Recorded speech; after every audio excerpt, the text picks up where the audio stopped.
So we are in poster number 8, and we have here Dr. Domfrid Dejan from Belgrade, Serbia. And what is nice to meet you too.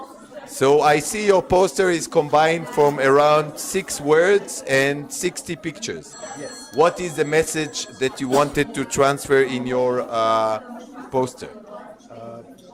Well, the message, if you can, since you're an orthodontist, that we actually need to have a little bit wider picture of the not to look only from one specialty. We are all in dentistry, and we have to combine all specialties to sometimes to treat some more difficult cases.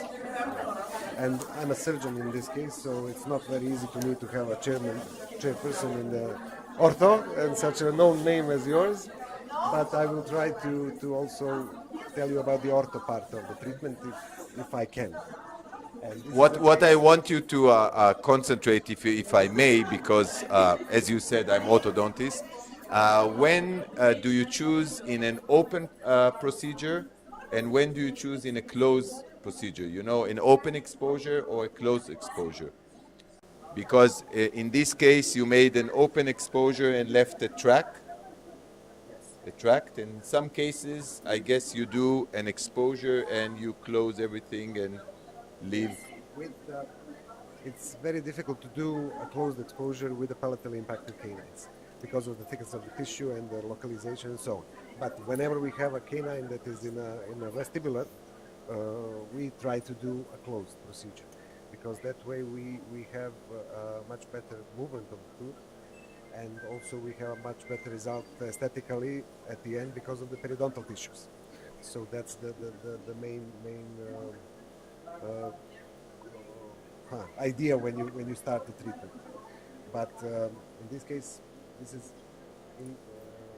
actually a deep impaction. It's not, we've done deeper impactions, but it is considered in our circles, at least in Serbia, as a deep impaction, and this is not something that everybody would do.